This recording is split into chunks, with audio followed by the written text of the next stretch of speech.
For most of the 2000s, Paramore looked like the perfect alternative rock success story. A group of teenagers from Tennessee rising fast with crazy hit songs, explosive live shows, and a frontwoman who quickly became the face of a generation. Gosh, she's beautiful.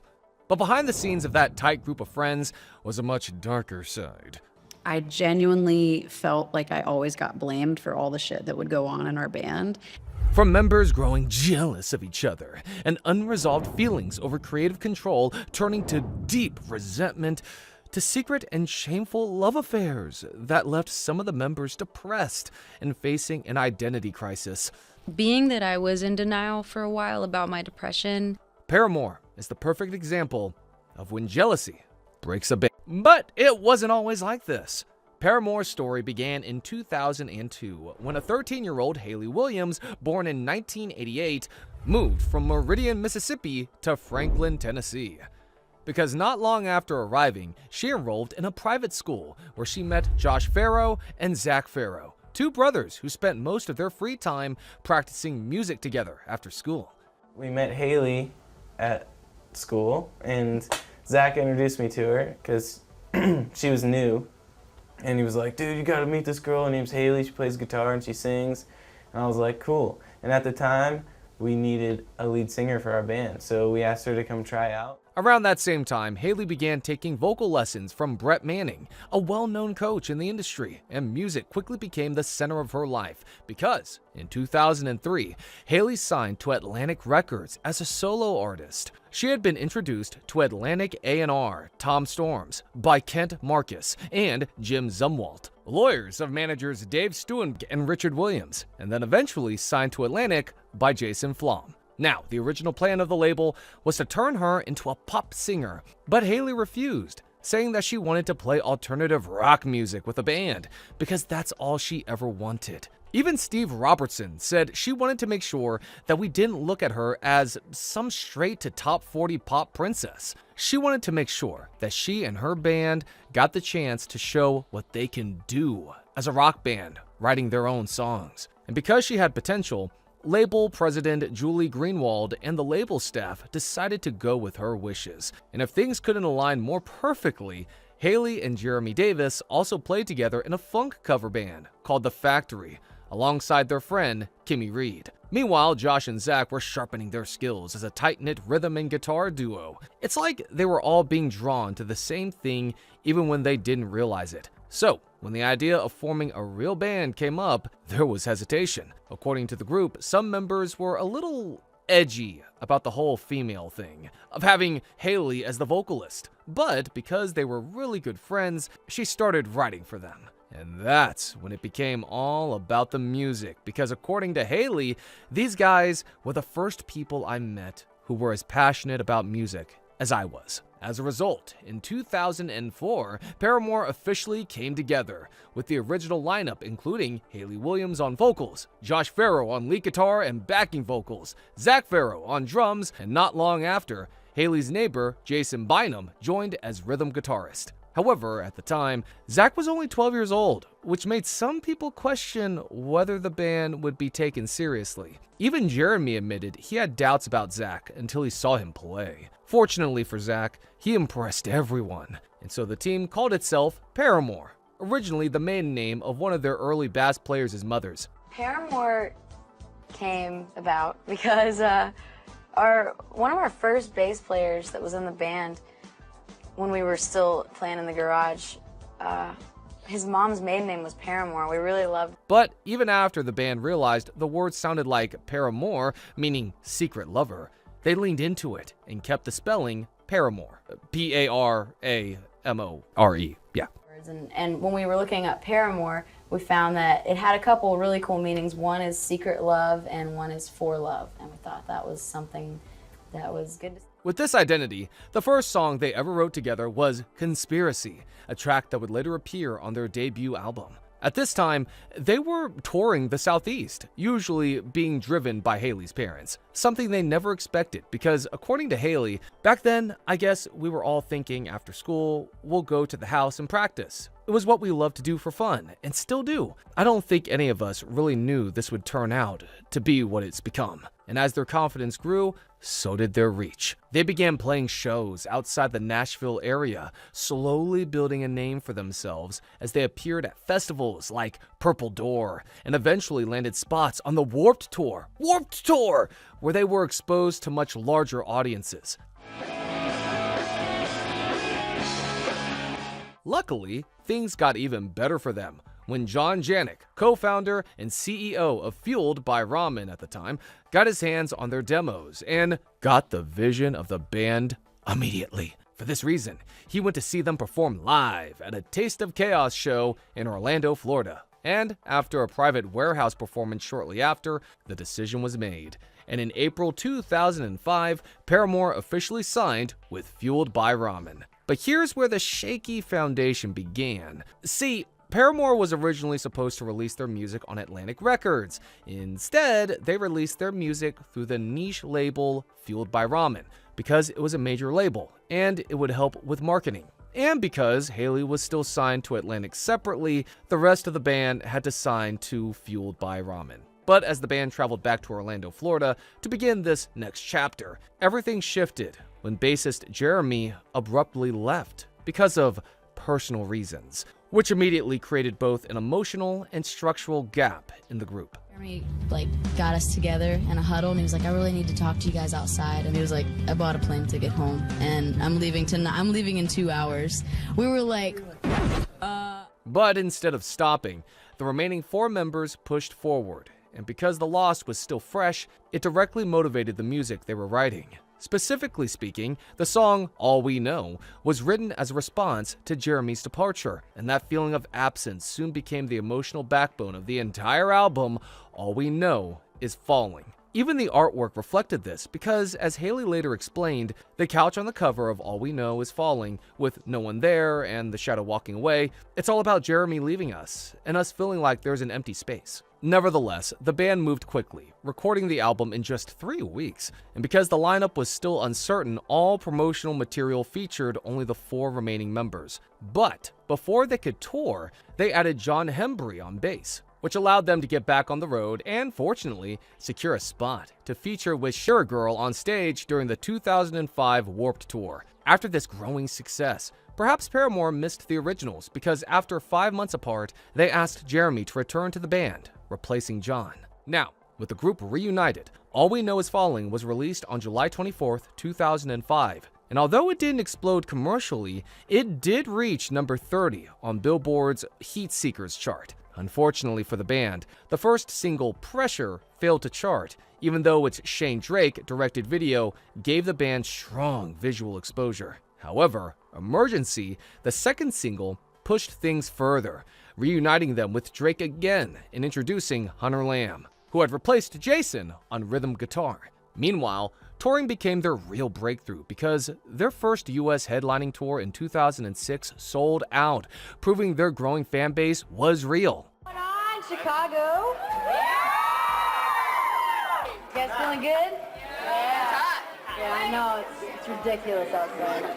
That show's all black. And although Hunter would leave the band to get married in 2007, congratulations, Paramore nevertheless continued forward with industry attention following them. Additionally, Paramore was then named by British magazine NME as one of 10 bands to watch out for in their New Noise 2007 feature, and the band was featured in Kerrang! Magazine once more. However, Haley believed the article was an untrue portrayal of the band, particularly because it focused on her as the main component, something she addressed with a post saying, "We could have done without a cover piece. Sorry if it offends anyone at Kerrang, but I don't think there was one bit of truth in that article." And while she tried her best to write the perfect PR post, a seed of jealousy was slowly sprouting in the other members because by now, Haley was seen as the band, and the other members were simply working for her. Regardless, by 2007, Paramore was no longer the scrappy young band trying to prove themselves,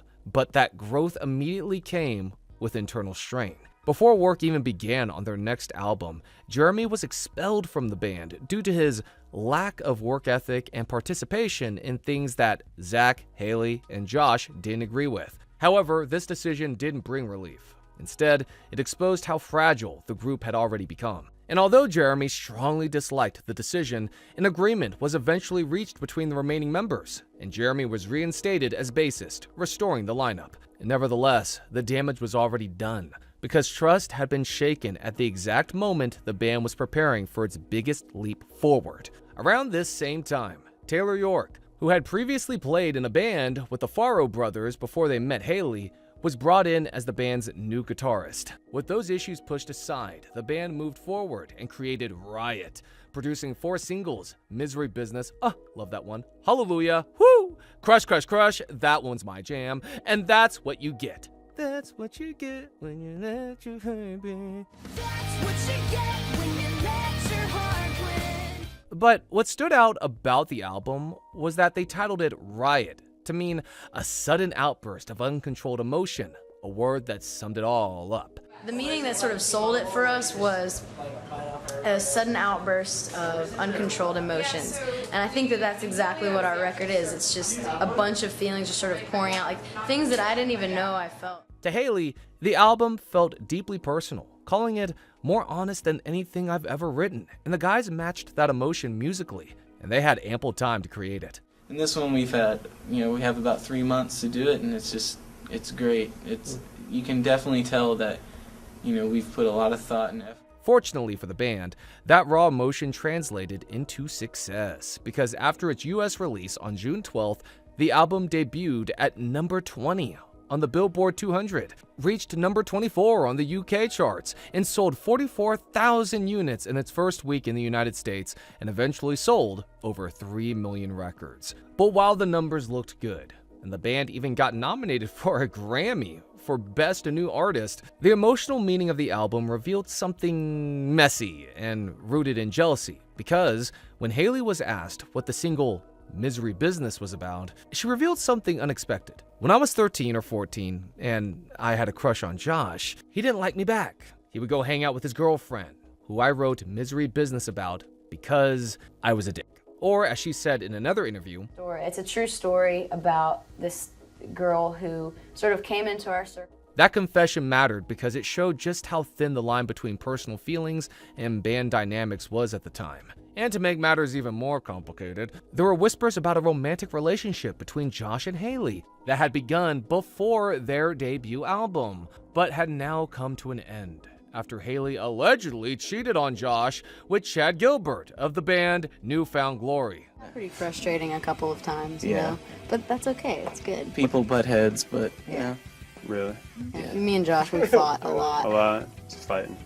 It's tough. Yet what's crazy is that they were now famous and finally getting the recognition they wanted. But the irony was that things were getting worse for them on a personal level. This is because Haley became the clear face of Paramore, not only in marketing, but in interviews, magazine covers, and label conversations. And as much as she tried to make every member feel included, Okay. You want to talk about that or me? you go ahead. He'll do most of the talking. 'Cause Okay. the labels and the fans still recognized her as the face of the band. As a result, it brought about resentment, as some members felt sidelined by the record label. Josh, in particular, later claimed that the ideas he brought in were minimized, whereas Haley's voice and vision were constantly prioritized. On top of that, the label treated her as the centerpiece of Paramore, slowly blurring the line between band and solo star with a backup group. And that imbalance quietly brought deep frustration. It'd gotten so bad that on February 21st, 2008, the band announced that they had canceled 6 shows due to personal issues. Haley wrote on the band's website that the break will give the band a chance to get away and work out our personal issues. Now, truth be told, by the time Riot finished its massive tour cycle, Paramore looked unstoppable from the outside. However, that success came at a cost. Years of constant touring left the band exhausted. Even in January 2009, when Josh spoke about the band's upcoming 3rd studio album, he said, "We're going to try to record it in Nashville.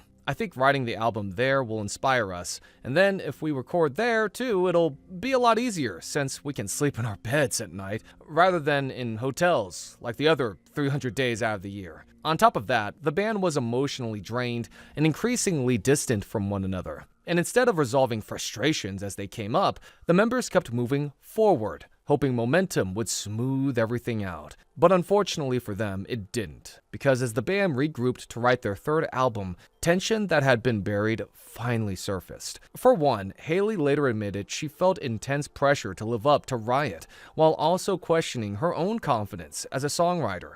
But this wasn't just a creative issue. There were deeper interpersonal problems, especially between Haley and Josh, whose past romantic history continued to complicate the band's internal dynamic. I mean, it had to be complicated moving around all the time with your ex, oh my god, all while writing songs together, because those unresolved feelings didn't disappear when the relationship ended. Instead, they followed them straight into the studio, where the band made a conscious choice to stop avoiding these conflicts and confront them head on through the music. And from that emotional motivation, the album Brand New Eyes was written. A sharper, more confrontational, and more inward-looking work of art than anything Paramore had done before. However, writing honestly didn't mean the process was comfortable. The studio became a place where disagreements were no longer hidden. Lyrics initiated conversations that hadn't happened in years, and sometimes those conversations turned into arguments. Nevertheless, the band pushed through, believing that honesty, even if painful, was better than silence. This mindset shaped tracks like Ignorance, Careful, and Playing God, which reflected frustration, resentment, and the feeling of being emotionally dismissed. But while the album helped them communicate creatively, it didn't fully repair the fractures beneath the surface. Josh, in particular, grew increasingly unhappy with the band's direction and internal structure. He later expressed that he felt disconnected from the group's leadership and creative control, feelings that intensified during and after the album's release. Fortunately, Brand New Eyes was a commercial and critical success, proving that the band's vulnerability resonated with listeners. However, success couldn't undo the emotional strain, and by 2010, the same issues that fueled the album also pushed the band toward a breaking point. And to the fans' surprise, the Farro brothers departed from the band. Josh and Zach told us, a couple months ago, and so we've been, we communicated that, they really wanted to, and we really wanted them to write something to the fans. On December 18th, 2010, a message signed by Haley, Jeremy, and Taylor appeared on Paramore.net, announcing that Josh and Zach were leaving the band. With an almost supportive and reassuring tone, they wrote, "A couple of months ago, Josh and Zach let us know they would be leaving the band after our show in Orlando last Sunday. None of us were really shocked. For the last year, it hasn't seemed as if they wanted to be around anymore. We want Josh and Zach to do something that makes them happy, and if that isn't here with us, then we support them finding happiness elsewhere." That statement made the departure look like a mutually and emotionally resolved issue, suggesting that the Farros simply no longer wanted to be there. Is, like even in posts and stuff, it's talk about them not being happy, and it shows. When you're not happy, it shows. But on December 21st, Josh and Zach released their own statement through Josh's blog, making it clear that they did not think Haley's version told the whole story. Hey guys, it's Josh here. Just want to let you know that the blog that was posted is from me. According to the brothers, the internal issues with Paramore started all the way back when they were performing out of their garage in high school, saying that's when the band became a manufactured product of a major label built to support Haley's dream. Because once the band had been re-established with Haley as the front, the Farros brothers explain that the singer's manager and father began controlling every part of the band's operations, and they were not as transparent to everyone as they seemed. They claimed that in multiple incidents, Haley and her manager took private meetings with record labels, sidelining the rest of the band. Or, as they put it, "We didn't understand why Haley was the only one signing the contract, since we were told this was a band, but we were too young to grasp all of this." And as the band toured with Haley's father as the tour manager / driver of a 12-passenger van, her dad would constantly threaten to pull the plug on the whole band if we complained about anything, suggesting that we were hired guns and Haley was the real artist, when in reality, we were also part of the band. And to make matters worse, we've always been treated as less important than Haley. It's been obvious how her family views things. So, when reflecting on how the original band was essentially dissolved and then essentially reformed as a support vehicle for Haley, the brothers note that Paramore toured nonstop for 2.5 years, building our fan base, pretending to be a band that started naturally. The brothers confirmed that, before the recording of Riot, which remains the band's most commercially important album, bassist Jeremy, who had been Haley's selection, was apparently kicked out based on what Josh said was a lack of work ethic and participation in things that Zach, Haley, and I didn't agree with. And although Jeremy was eventually let back into the band, as was Farro-backed rhythm guitarist Taylor York, things did not get any better. Because after Josh and Haley dated and broke up during the campaign for Riot, Josh felt that things then started going downhill for our band. Haley and Jeremy's views started changing from what we all once believed in. The band almost split after canceling a tour in Europe, but we managed to keep it together somehow. This is when Zach and I started to consider quitting the band. The band managed to remain together for the album Brand New Eyes, but according to the brothers, Haley's proposed lyrics were negative and counter to the biblical spirit that was supposedly at the band's core. For example, the song Careful was used as an example, saying lines like, "The truth never set me free," directly contradict what is said in the Bible. We fought her about how her lyrics misinterpreted our band and what we stood for, but in the end, she got her way. Instead of fighting her any longer, we decided to just roll over and let it go. And while this led them to achieve more success as their fans resonated with the album, it also led to them bottling even more feelings. But it got even worse, because on the tour for Brand New Eyes, suddenly the band had split into two sides. Touring became more difficult since we couldn't agree on anything. So, when these bottled emotions of feeling left out, feeling that they missed out on valuable teenage and young adult years under the shadow of someone else, and a little jealousy, if not envy, the brothers decided to part ways with the band. Here's a quote right here that we can read off. After a lot of prayer and counsel, Zach and I came to the decision that it was time to leave the band. We truly feel that God is leading us elsewhere and is going to do great things with us. The intention of this statement was not to belittle or disgrace the rest of the band. It was simply to clarify our decision for leaving and our desire to finally tell you guys the truth. End quote. While the brothers agreed to leave the band, there appeared to be more disdain on Josh's behalf than Zach's, especially considering that Josh continued to take jabs at Paramore while Zach remained silent. Perhaps it's because he still had unresolved feelings for Haley? I don't know. Regardless, after Josh and Zach walked away, Paramore entered a fragile phase of their career.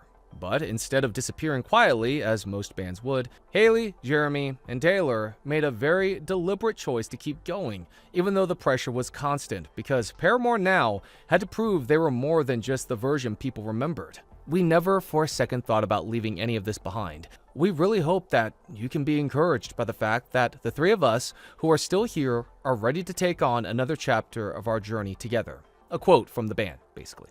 The three of us are still here. We're not going anywhere. A lot of kids are still asking if. It is worth noting that, after leaving Paramore, Josh formed Novel American in early 2011 with singer Van Beasley, drummer Tyler Ward, and bassist Ryan Clark, planning to record a debut EP. I think liberating is a great description of how I've felt over the past month. Coming from Paramore, I didn't think that I would want to be in a band or want to have anything to do with it. And so when I actually found that passion and love for music again, I was like, wow, this is great. I'm more excited about the future and this new band and, that sort of thing. However, while Novel American continued through 2011 to 2014 and eventually added Zach Farro on drums, the band never released an official EP or album and struggled to find a permanent lead vocalist. By May 2014, Josh announced that Novel American had been scrapped due to not being able to make the project work, especially with no singer. But as for the remaining three Paramore members,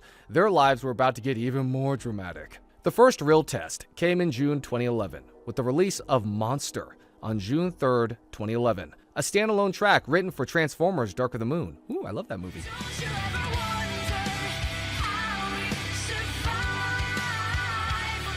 It was Paramore's first single without the Farros brothers, and it sounded angry, tense, and confrontational for a reason. Haley later explained that the song reflected feelings of being underestimated and pushed aside, which made sense considering the band had just survived a very public fracture. Fortunately, the song was well received and even earned a Grammy nomination, which helped stabilize the band's confidence moving forward. And so, on April 5th, 2013, they released their fourth studio album, Paramore, a self-titled record that intentionally broke away from the emo and pop-punk box fans expected. This album leaned into funk, new wave, pop, and even gospel-influenced sounds, which immediately divided listeners. Some longtime fans felt alienated due to the change, but others saw it as the band finally breathing again and sort of trying to redefine its identity and trying new things. But commercially, the gamble worked. The album debuted at #1 on the Billboard 200 and later produced Still Into You and Ain't It Fun, both of which became mainstream hits. Gosh, I love those songs. Ain't It Fun even won a Grammy for Best Rock Song in 2015, giving Paramore their first ever Grammy win. The Grammy goes to Ain't It Fun by Hayley Williams and Taylor York. And Hayley became the first woman to win in that category since Alanis Morissette in 1999. Nevertheless, the era wasn't as perfect as it looked. Touring remained exhausting, and as Hayley increasingly became the face of Paramore in interviews and media coverage, it quietly reopened old criticisms about power imbalance. Thanos would be displeased. Perfectly balanced, as all things should be. But unlike before, this time the band embraced transparency rather than fighting it. Taylor fully stepped into a songwriting role, helping stabilize the creative process, while Jeremy remained part of the lineup, at least publicly. And it worked because by the end of 2015, Paramore looked successful on the outside, but the grind had caught up with them again. The self-titled album cycle had been massive since its release in April 2013, filled with non-stop touring, the Parahoy cruises, international dates, and long promotional runs. However, behind the scenes, exhaustion was setting in, and unresolved business issues were quietly boiling over. Unfortunately, this tension would surface publicly in December 2015, when the band announced that Jeremy Davis was no longer part of Paramore. The announcement came through Paramore's official Facebook page, and while it was carefully worded, the tone was heavy. They described Jeremy's exit as really painful and admitted the split wasn't easy. The fans felt the same too. This breaks my heart. It really does. Paramore has been my favorite band since I was very young, and when I saw you guys live for the first time last year in West Palm Beach, I was in tears. I was so happy. I cried when the Farro brothers left, and I'm crying at the news of Jeremy leaving. Or, as another one put it, I'm so devastated. As a fan of this band for years and years, seeing Zach and Josh first leave and now Jeremy brings back memories. It makes me sad, but I trust Hayley and Taylor to keep going with the band and keep making great music. We have all to grow together and get past what life throws at us. But while the band claimed that we're hopeful for Paramore's future and we're also excited for what Jeremy's going to do next, they avoided specifics as to why Jeremy had left. Nevertheless, fans immediately sensed something was because this didn't sound like a friendly departure. Although the band made it clear that Paramore was not breaking up, 2 months later, in February 2016, Jeremy filed a lawsuit against Hayley and Taylor, and suddenly the quiet exit made sense. In the lawsuit, Jeremy claimed that he was a partner in Vroom Woe, the legal business entity that operates Paramore's finances. That mattered, because if he were a partner, he would be entitled to a share of profits from touring, merchandise, and album sales. However, Paramore's legal response directly contradicted that claim, saying that Hayley was the sole owner of Vroom Woe, and both Jeremy and Taylor were classified as employees, not partners. That meant Jeremy was paid for his work, but had no legal right to long-term revenue streams tied to the band's brand. Unfortunately for Jeremy, this argument aligned with how Paramore had been legally structured for years, especially after Hayley's early record deals had positioned her as the band's contractual centerpiece. As the lawsuit became public, it reignited long-standing criticism that Paramore wasn't legally a band in the traditional sense, but rather a project built around Hayley as the sole signing artist. And to some, this legal fight explained why the December statement had been so vague. Following this exposure, fans supported Hayley, saying that Jeremy had pretty much did that to get more money because Ain't It Fun won a Grammy. I'm sure there's more behind the scenes that we don't know. Not to mention, political beliefs are totally different from each other. While others saying that they would have never expected him, Jeremy, to be this unhinged. Wow. Never meet your heroes seems to be the best advice. But while all this was happening, Paramore went mostly quiet. In 2016, they announced a break, which again triggered breakup rumors. However, this pause turned out to be something else entirely, because during this time, Hailey explored solo writing. Taylor worked behind the scenes, and while one chapter was closing, another was quietly reopening. Because on February 2nd, 2017, fans received unexpected news that Zach would return as the official drummer of the band. The band confirmed he had been recording drums on their upcoming album, After Laughter, and shortly after, they made it official. I came back to this band and I set aside musical talents and talents in general. I came back. Hailey later explained just how deep that return went, as she said, "When Zach left the band, I lost a part of Taylor. I lost a part of me." Fans couldn't agree more. Or, as one put it, "This makes me so f***ing happy. Zach is one of my favorite drummers ever, and I am 10 times more keen for the future of Paramore now he is in for sure." And as if Paramore couldn't get any better news, in May 2017, the Jeremy Davis lawsuit quietly disappeared after the band's lawyer confirmed that the dispute had been settled. No terms were disclosed and no numbers were released. But what mattered was the timing, because with the lawsuit resolved, Zach back in the band, and After Laughter album ready to roll, Paramore could finally move forward without the weight of unfinished business dragging behind them. And with After Laughter released in May 2017, Paramore entered one of the healthiest eras they'd had in years. The album cycle wrapped in 2018, and for once, there was no public fallout afterward. However, instead of rushing into another record, the band went quiet again, and this time, it was intentional. After their After Laughter tour ended in September 2018, the band took an unofficial hiatus to pursue individual projects. This opened the door for something new, because in January 2020, Hailey released Petals for Armor, her first solo album, followed by Flowers for Vases in 2021. While these weren't Paramore projects, they mattered because Hailey later admitted they helped her process personal trauma. Part of that weight came from a decade-long romantic relationship, one she later described as toxic. Her relationship with singer Chad Gilbert began while he was still married. Oh boy. And later, Hailey admitted that the situation left her with guilt and shame, which eventually made her rush into marriage. Not because she was certain, but because she was struggling with self-worth and insecurity. And as her personal life fractured, so did her mental health.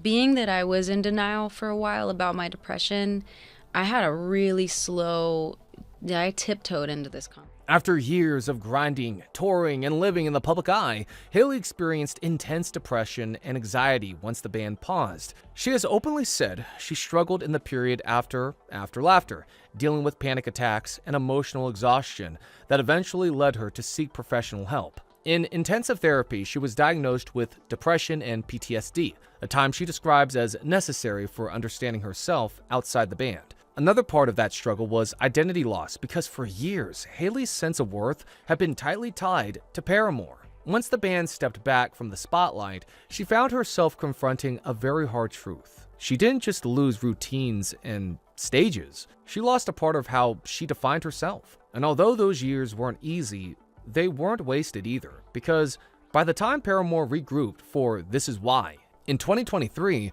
Hailey was creatively and personally stronger, having finally begun to separate Hailey Williams the person from Paramore the machine. Meanwhile, Taylor stayed largely behind the scenes, producing and writing, and Zach focused on his indie project Half Noise. But in 2022, Paramore regrouped and announced This Is Why, their 6th studio album released on February 10th, 2023. This record marked a sharp tonal shift, leaning into post-punk and art rock, and it debuted at number 2 on the Billboard 200, their highest charting album since Brand New Eyes. It felt more grounded, the lyrics were less reactive, and the band more unified than they'd been in over a decade. As of 2026, Paramore remains officially active as a trio, Hailey and Taylor, who are actively dating, and Zach. Perhaps this is who the band was always meant to include, and maybe if they had worked on their differences better, Josh and Jeremy would still have been there. Guess we'll never know. To me, they still rock. I love them, so I'm just happy they're still making music. There was a moment when Mindless Self-Indulgence was one of the most electrifying performers, and they had one of the most dangerous feeling acts in music. Whew! At their peak, Mindless Self-Indulgence sold out all available tickets for their shows across the world. They had a devoted fan base of hundreds of thousands. They toured relentlessly, charted on Billboard, and married into one of the biggest bands in alternative music history. For a generation of misfits who had never felt like they belonged anywhere, MSI wasn't just a band. They were proof that people like them existed. And then, at the exact moment when everything seemed to be building towards something even bigger, they disappeared.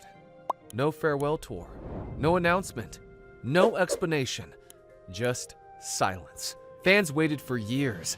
And then, in 2021, something surfaced that didn't just explain the silence. It reframed everything in the worst way possible. This is the truth behind what happened to Mindless Self-Indulgence. To understand what was lost, you first have to understand what they actually were. Mindless Self-Indulgence wasn't a band in any conventional sense. They were a collision of electronic music, punk, metal, and hip-hop, forced into the same room and tuned so loud until something broke. The kind of music that should never have worked, but somehow it completely did. It all started in New York City in 1997. James Uringer, who became known as Jimmy Urine, built the project almost entirely alone from the start, with the goal of combining the most aggressive elements of every genre of music he loved and turning them into something that felt genuinely dangerous. And he wasn't exaggerating.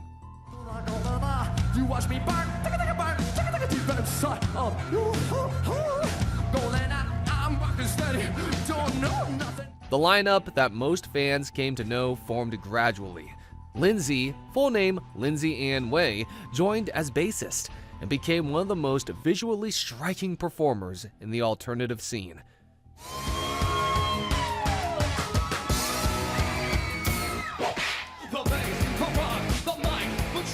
In 2000, on a bass guitar, at a time when female performers were still largely expected to stand still and look composed, it was a direct challenge to what a woman on a stage was supposed to look like. Then, there was Kitty, the drummer, who brought a ferocity behind the kit that matched everything else happening on stage.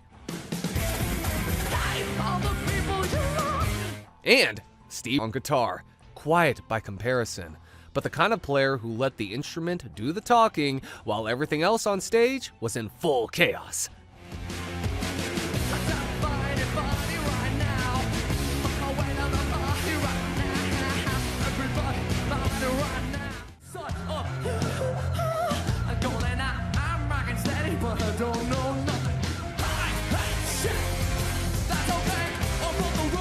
What made MSI genuinely unusual wasn't just the music, it was the attitude. They operated like they had nothing to prove and nothing to lose, both at the same time. That's wild. Their early shows were underground and almost confrontational, meaning the audience couldn't just watch. They were being dared to keep up and challenged to stay in the room.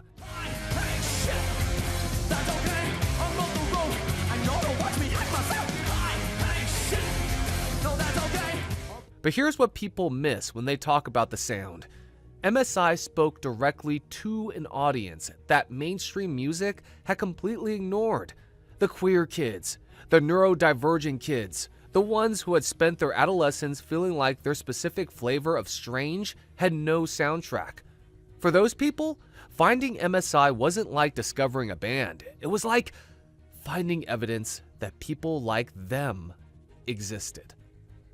Penny shot. I hate Jimmy Page. I hate Jimmy Page. Bring the pain. Bring the pain. Straight to video. Straight to video. Molly.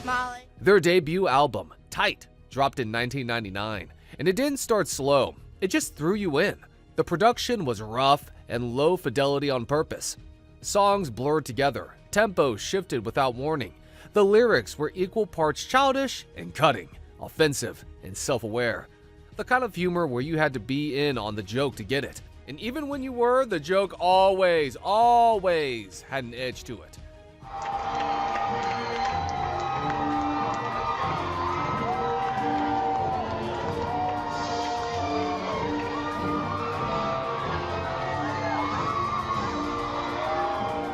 But here's what people miss about the early days. None of this was accidental. Jimmy Uringer knew exactly what he was building. The provocations were calculated. The chaos was carefully planned. There was a brain behind the madness, and that made it more interesting and eventually more complicated. Because you can't build something that deliberately sparks controversy and then be surprised when controversy finds its own way back to you. But we'll get there. In those early years, MSI was a secret. The kind of band you found and immediately felt like most people weren't ready for. Their shoes would chip off jumping to the bass. Their voices left their bodies screaming words they'd never been allowed to say out loud. These kids had never understood the world, but this music bound them together.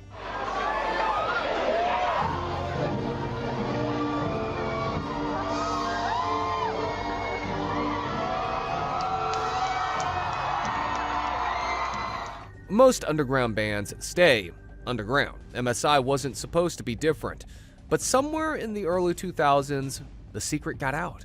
Their 2000 album, Frankenstein Girls Will Seem Strangely Sexy, is where a lot of fans point to as the turning point. The record was louder, tighter, and somehow even more chaotic than anything they had done before. It spread through the underground like something contagious, passed from person to person through burned CDs and message board links. Back when finding a band you loved felt less like being let in on a secret. And then came the live show. Because fans could hear MSI on a recording and think you understood them. Then they saw them live and realized they had no idea. Jimmy commanded the stage with total authority. He made audiences feel like the rules didn't apply, and he did it every single night.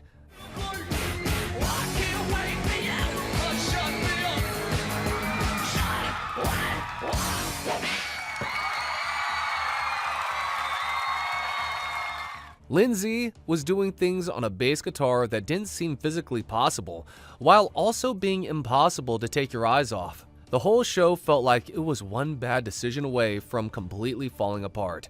But that was the point. You couldn't look away because you genuinely had no idea what was going to happen next.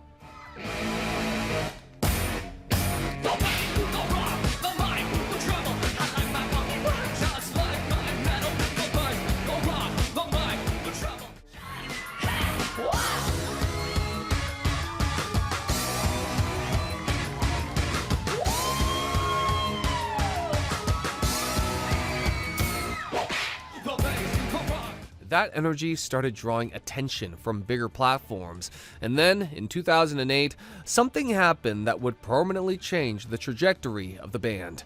Lindsay married Gerard Way, the frontman of My Chemical Romance.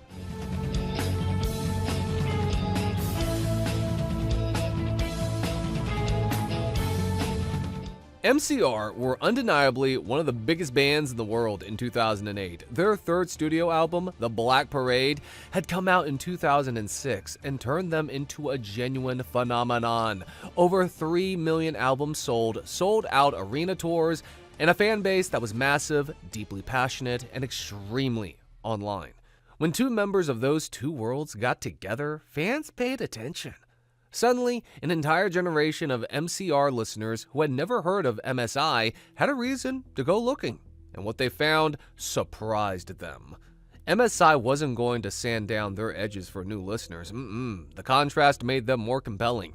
Their band was the complete opposite of polished. They were chaotic, raw, deliberately offensive, and yet they clearly knew exactly what they were doing. New fans came in expecting something different to what they already loved and found something that challenged them instead. But a significant number of them stayed. Their 2008 album, If, came out right in the middle of that momentum and hit the Billboard charts, peaking at number 24 on the Independent Albums chart. For a band that had spent years operating entirely outside the mainstream, that number meant something real. And the chaos had found a wider audience without having to compromise to get there. They toured relentlessly. Festival appearances, headline tours, the live show scaled up but never lost the dangerous energy that made it worth watching.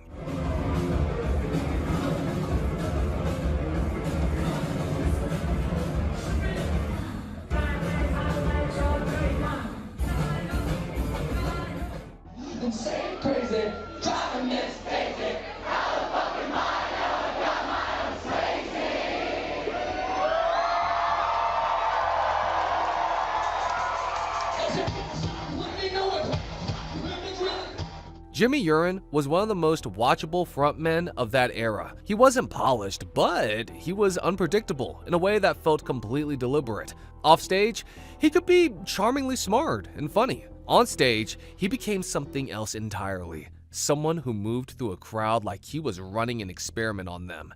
He performed into his audience.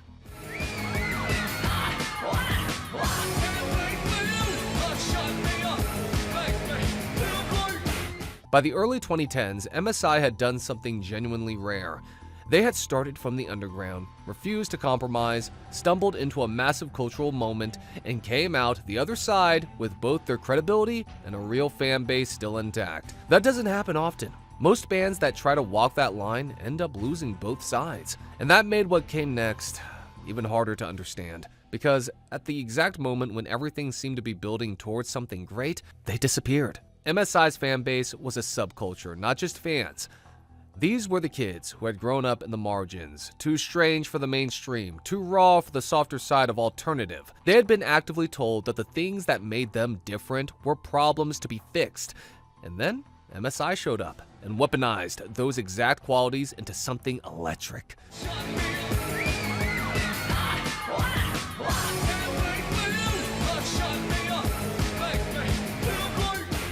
They weren't passive listeners. You were in on it. Part of the chaos, not just watching it. The live shows were the clearest proof of that contract. MSI concerts were loud and packed with people who didn't fit the mold. And for once, they didn't have to apologize for it. People who were at those shows during their formative years still talk about them the way most people talk about genuinely life-changing experiences. Bitches. Bitches. Bitches. Bitches. Bitches. Panty shot. Panty shot. Panty shot. Panty shot. Because for a lot of them, that's exactly what they were. The message, whether stated directly or simply lived out loud, was that the things that made you an outsider could be your greatest asset. And that felt like a genuinely powerful thing to offer a teenager who felt invisible. But here's where it gets complicated. The same intensity that made MSI so meaningful to their audience made the relationship an unusually close one. The loyalty ran deep, and the identification was personal.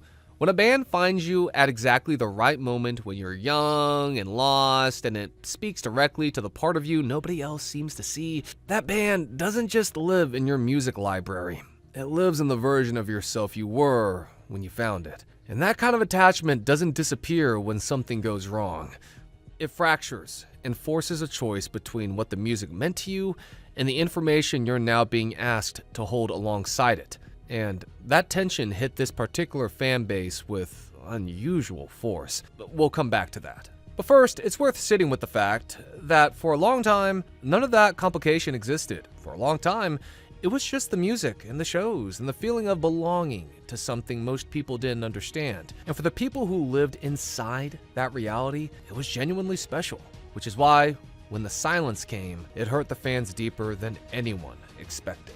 There's a particular kind of ending that's worse than a real ending. It's the one where nobody tells you it's over.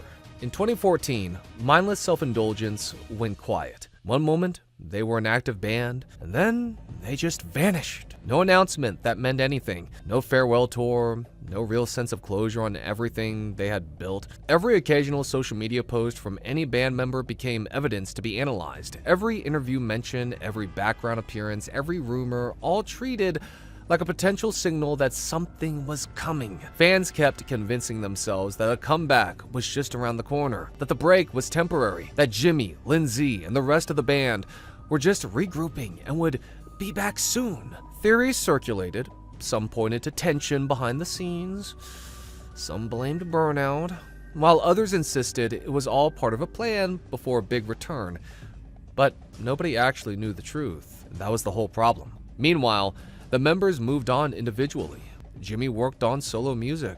Lindsay stayed visible in the broader alternative world. Life continued, as it does. But the band itself remained suspended in that uncomfortable in-between. Not officially over, and not actively existing. 1 year became 2, 2 became 5, and the question mark got heavier. When new music didn't come and tours didn't materialize, fan accounts that once buzzed with daily activity went weeks between updates.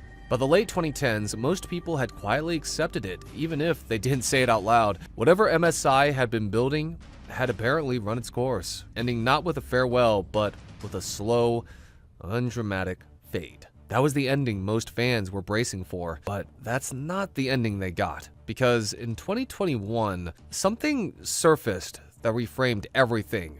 Not just the silence, but the entire story of what mindless self-indulgence was. And this is where the story gets harder. Okay, here we go. In 2021, Jimmy Urie was sued in the New York Supreme Court by an anonymous accuser identified only as Jane Doe to protect her identity, alleging that Urie had sexually abused her. And to make it worse, she was a minor when it allegedly happened. That detail matters for a specific reason, because it doesn't just implicate the individual, it implicates the culture that surrounded the band, the access that fans had to artists, the way certain scenes operated in ways that, looking back, carried risks that weren't always visible to the young people inside them. Now, it's important to be precise here. What was filed was a civil lawsuit. What existed at the time of filing were accusations, serious ones, made under oath, by a person willing to go on legal record, but accusations are not convictions. Anyone watching the situation unfold had to hold both of those truths at the same time, which is genuinely uncomfortable to do, and they navigated it loudly. MSI's fan base, as we've established, was not a passive group. These were people who had built a significant part of their identity around this band, and now they were being asked to figure out what to do with information that struck at the very foundation of what they had believed in. Some immediately believed the accuser, some defended Urie with equal conviction, but many sat in the uncomfortable middle, not knowing what to believe and feeling guilty about the uncertainty itself. MSI didn't exist in isolation. The broader alternative and punk communities also took notice. Multiple artists across multiple genres were facing similar accusations at the same time, allegations tied to the access and freedom that touring life provided. MSI's situation was part of a wider pattern the music world was being forced to confront. What was clear, regardless of where anyone stood on the specific allegations, was that the MSI in people's memories was being held up against a much harsher light. The transgressive lyrics, the chaotic performances, the deliberate boundary pushing, all of it had to be re-examined through a lens that not everyone was prepared to use. What complicated things further was the silence from Urie himself. No detailed, transparent public statement came. And in that silence, the community was left to navigate the allegations largely on its own. When the allegations became public, the MSI fanbase immediately broke apart. Online communities that had spent years holding on to the hope of a comeback became battlegrounds overnight. Fan forums, Reddit threads, Twitter exchanges, Discord servers. Come on, Discord servers, are you kidding me? Places where people had once bonded over the same music were now hosting arguments with real moral weight. Some fans immediately walked away.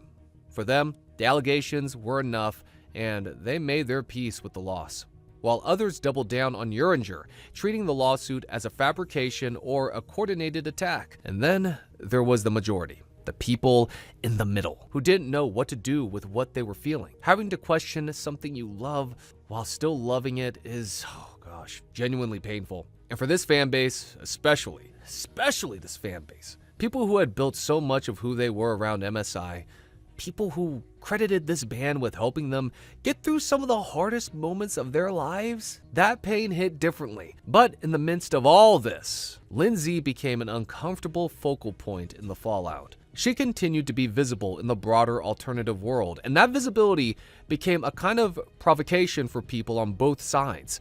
Those who believed the accuser wanted accountability to extend to everyone close to Urie.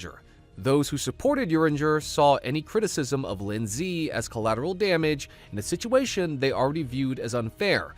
Either way, she had no clean way out of it.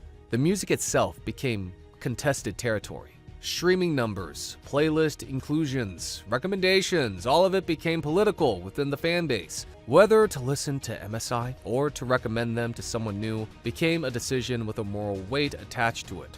The casual relationship most people have with music well, you like it, you play it, you share it.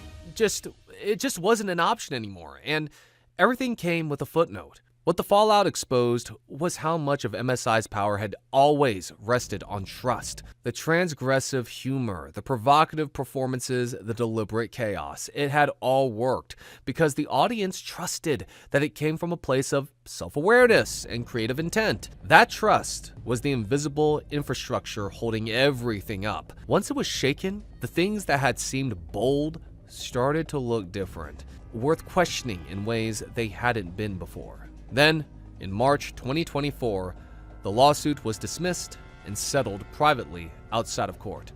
No admission of guilt, no answers, and no statement that gave anyone the clarity they'd been waiting for. The legal chapter closed, but the questions on the other side of it remained exactly where they'd always been. Private settlements happen all the time in civil cases, and they don't always say anything about guilt or innocence. Lawsuits are expensive. They're emotionally draining. Sometimes people settle simply because they want it to be over. The law allows for that, and a settlement on its own doesn't tell you whether someone did something wrong or not. But a community that had spent 3 years carrying the weight of those allegations wasn't going to find closure in legal language designed to resolve nothing out loud. And here's where it gets even more complicated, because the 2021 lawsuit wasn't the only reason MSI fell apart. No, it was the final chapter in a story that had already been quietly unraveling for years. The 2014 hiatus that fans had spent years trying to decode was never about just one thing. The members had been together since the late 1990s. That's nearly 2 decades of constantly being around each other, touring, recording, performing. That's a long time. By the early 2010s, their personal lives had shifted.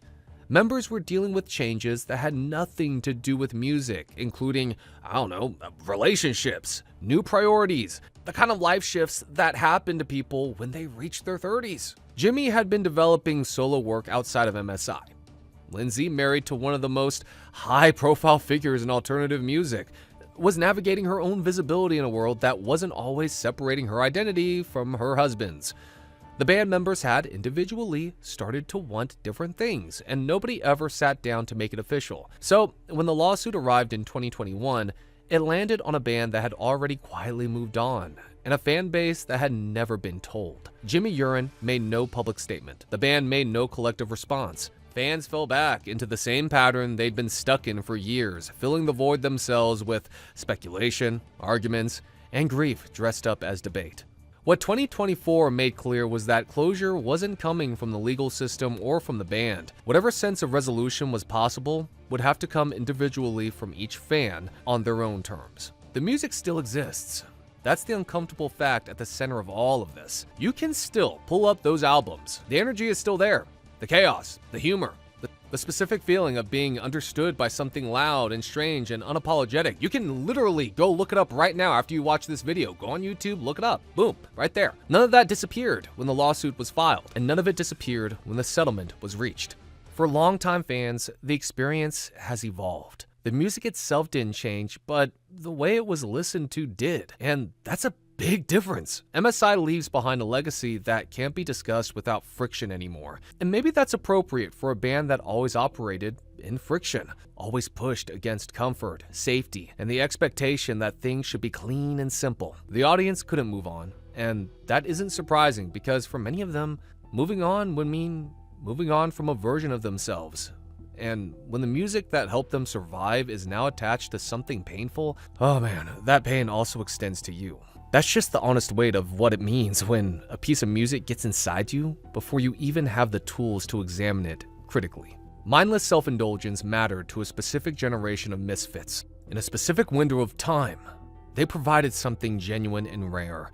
The feeling that your strangeness wasn't a flaw. And the story didn't end the way it was supposed to. No farewell, no final tour, and no clean conclusion. Instead, it ended with a hiatus, silence, allegations, settlement, and then more silence. The fans who grew up on this music are older now, old enough to hold complexity without needing it to resolve. What happened to mindless self-indulgence is complicated, but what happened to the people who love them is human. And maybe that's the only honest place this story ends. And I don't care if you want it. I more care if you don't want it. That single sentence was said to a crowd full of teenagers. But this wasn't the worst thing Brandon Urie ever did.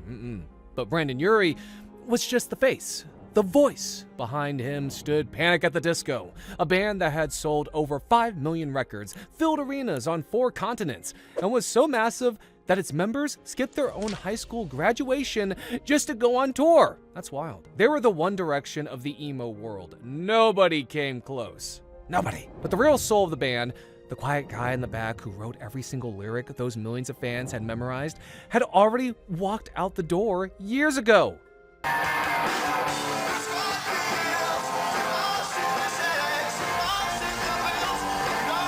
And without him, Panic at the Disco was quietly falling apart until the most beloved band of an entire generation had been reduced to just one guy. So come on, what exactly happened to Panic at the Disco?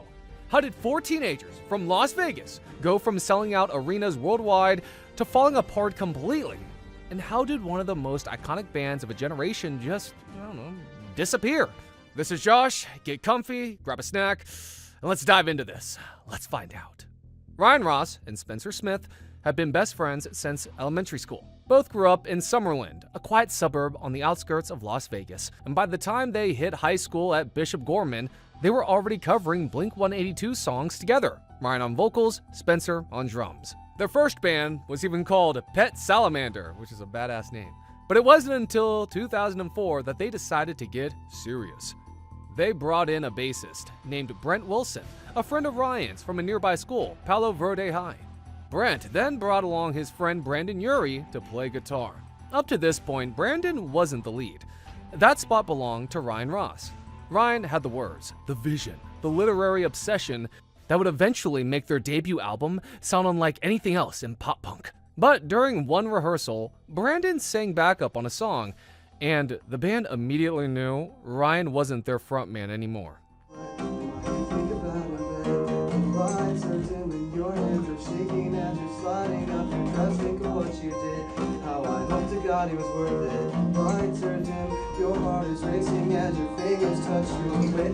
The decision was made right there.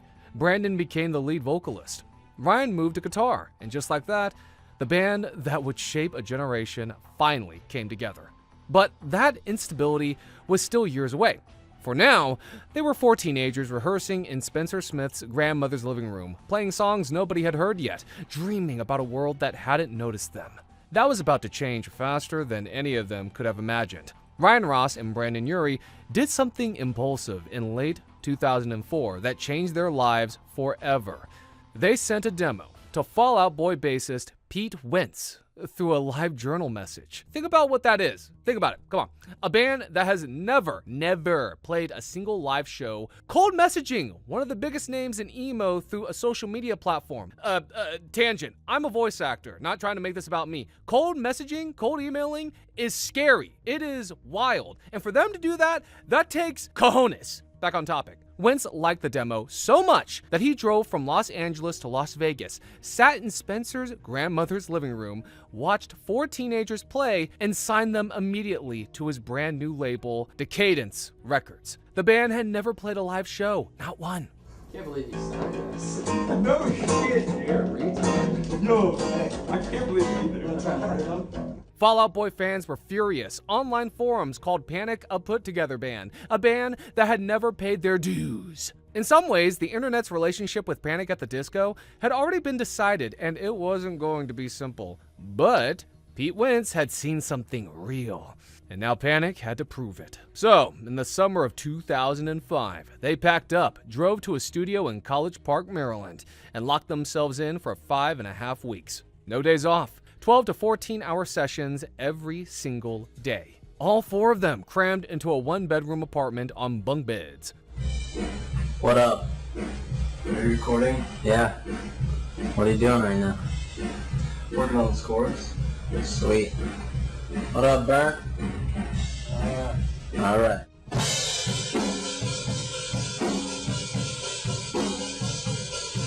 Ryan Ross would later describe the tension in that apartment as so thick that someone would reject a new song idea simply because they were annoyed at how the morning had gone. Breakfast arguments became music arguments. Everything was compressed into that one room. Nevertheless, what came out of it was extraordinary. A Fever You Can't Sweat Out dropped September 27th, 2005. It was a record with two completely distinct personalities. The first half drenched in dark, theatrical cabaret, electronic and strange, and unlike anything in pop punk at the time. The second half stripped back into something rawer, old-fashioned, almost theatrical, and running through all of it were Ryan Ross's lyrics. He was writing about his dad's alcoholism, about a girlfriend who cheated on him for 3 years, about novels he'd read and feelings he didn't know how to say out loud any other way. He was 17. Most adults can't write like that. Every concept we were getting from any other directors were just like such literal interpretations just from the lyrics. Just about a guy and a girl at this time period, and one of them finds the other one cheating. Exactly what the song's about. And this video from Travis was... And then I Write Sins Not Tragedies hit radio. It opened with Renaissance-style plucked strings and detonated into a pop-punk opera. Part MCR, part show tune, part Jacobean romantic tragedy, entirely its own thing. All three into one. It became a massive hit, not just for emo kids, but for everyone. And within months, Panic at the Disco had gone from 4 unknown teenagers to one of the biggest bands on the planet. They won Video of the Year at the MTV VMAs. I guess I just want to start by, thanking all the fans that voted for us and everybody that supported us in the past year. It's been amazing. We can't thank you enough, so. The album eventually went 4 times platinum in the US. They were everywhere. Magazine covers, television, radio. But while the world was falling in love with Panic at the Disco, something ugly had already started behind closed doors. Their original bassist, Brent Wilson, was quietly becoming a problem. In May 2006, Panic posted a statement on their website saying he had left the band. It was diplomatic. It explained almost nothing. But when journalists pushed for the real story, Brandon didn't hold back. He left the band? No, we kicked him out. You really kicked him out? Yeah, we kicked him out. Why was it? He was just irresponsible. He just wasn't. He couldn't handle this life. He wasn't a good musician, and he wasn't willing to work hard enough to take it seriously. Brent had been showing up to shows late, or not at all. He wasn't progressing musically, and here's the part that genuinely stunned fans. Brent Wilson had not actually played the bass on A Fever You Can't Sweat On.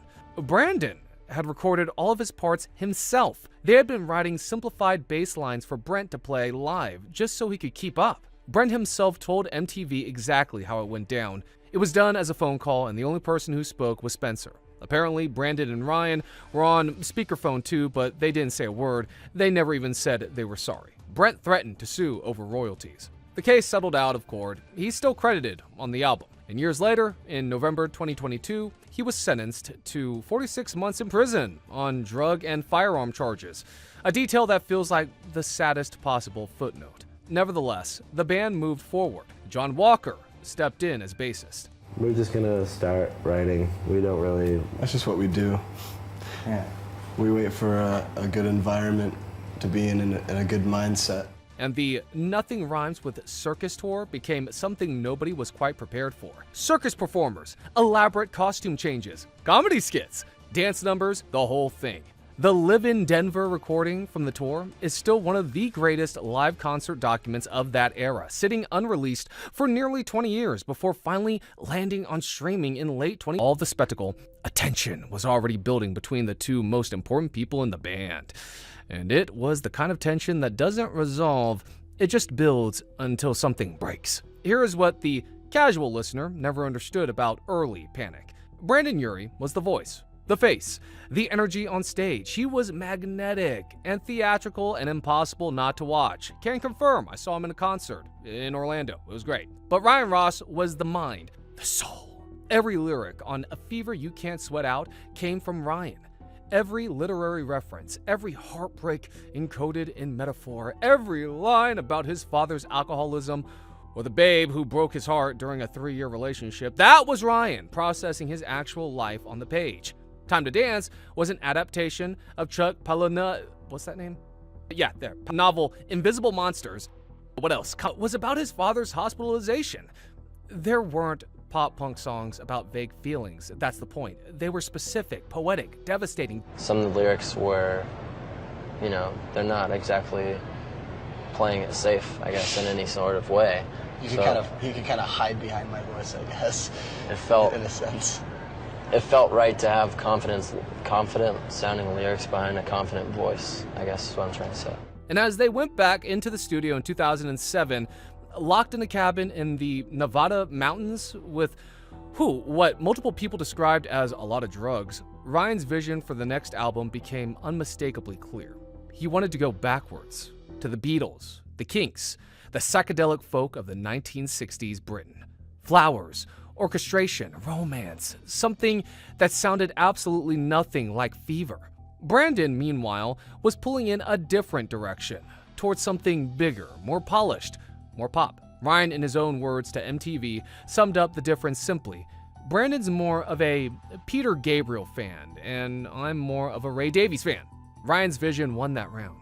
Pretty Odd dropped in March 2008, and the band even dropped the exclamation mark from their name for the entire album campaign, which caused its own uproar among fans who felt like the band was shedding its identity piece by piece. We've taken away the exclamation mark and put in 2 periods. Yeah, so, you know, fun with punctuation. It peaked at number 2 in the UK and the US. 9 in the Afternoon became a radio hit. Gosh, I love that freaking song. Which is absolutely insane, which I believe they may have written while being chemically imbalanced slightly, but it's awesome because 9 doesn't happen in the afternoon. And I think people will be surprised by the record because I think a lot of people kind of came out and were like, oh yeah, they're the Fall Out Boy, the band that dresses up, you know, or whatever. But I think people will be pleasantly surprised. They've kind of gone in a different direction, and that's how they've always been. But commercially, it underperformed compared to Fever. That's wild to learn. And creatively, it had exposed something that couldn't be put back in the box. By the end of the Pretty Odd tour, something was visibly wrong. Fans in the crowd noticed the band barely interacting with each other on stage. Ryan and John Walker had been writing separately at Ryan's house, while Spencer had moved in with Brandon. The band had literally split into 2 camps, geographically, creatively, and personally. Then in spring 2009, as they began recording their 3rd album, Ryan Ross sat down with Spencer over lunch and said what both of them had been thinking for a while. I think it might be best if we kind of do our own thing for a while. And Spencer's response, I'm glad you said that because I was going to say the same thing. On July 6th, 2009, the statement went up on their website. Ryan Ross and John Walker were leaving Panic at the Disco. The official reason was creative differences, but fans didn't buy it one bit. It was not that simple. And honestly, yeah, it probably wasn't. Something deeper had fractured in that band. The lack of communication between 2 camps writing separately, the different houses, the different visions. Creatively, they were just separated. Years later, when Ryan's manager, Shane Morris, publicly tweeted at both Ryan and Brandon, he put it plainly. Egos aside, you 2 need to realize you were better musicians when you had each other. Ryan saw the tweet, and he responded with just enough to keep every fan's hope alive.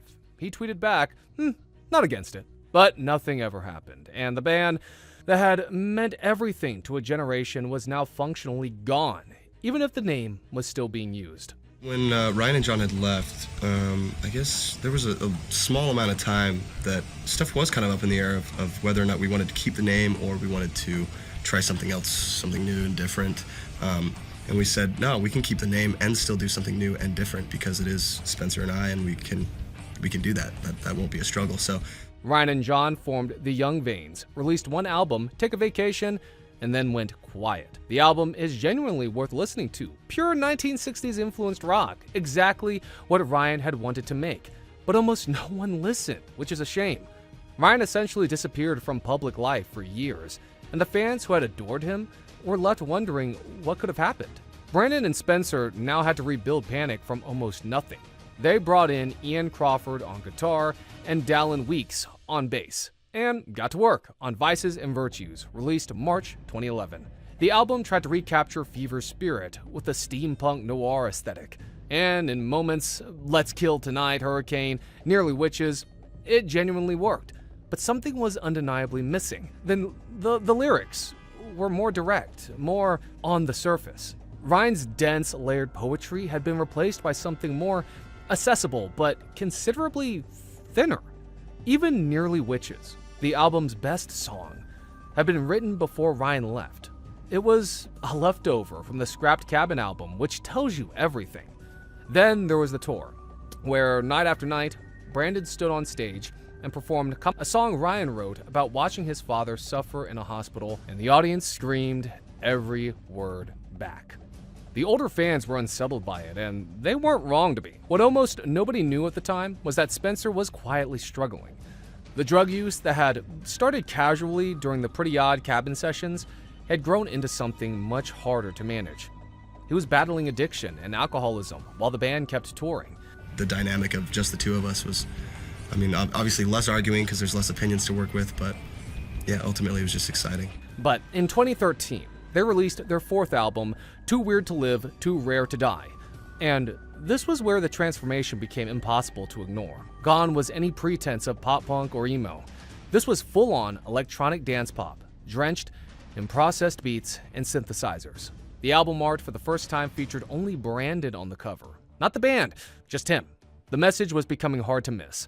And then there's the story behind Girls, Girls, Boys. During every live performance, Brandon stood at the mic and presented it as a queer anthem. Fans embraced it, especially in the LGBTQ+ community. But there's a twist that only came out years later. Dallin Weekes had actually written that song about his wife Breezy embracing her pansexuality. Brandon hadn't written it at all. However, Brandon received all the praise, all the credit, all the cultural cachet of being a gay icon for a song he hadn't penned. This would not be the last time Dallin Weekes felt invisible in his own band. Not long after the album's release, Spencer Smith had to step away from the tour entirely. His addiction had reached a point where it was impossible to continue. Brandon addressed it on the band's website. It became evident that Spencer still needs more time to take care of himself. I can't expect him to be fighting addiction one minute and be fully immersed in a national tour the next. And on April 2nd, 2015, Spencer officially left the band. In his final statement, he wrote, "After 10 years of being a part of this unbelievable journey, it saddens me to say that I will be leaving Panic." He said there was no ill will, that Brandon had supported him through everything, that it was simply what was right.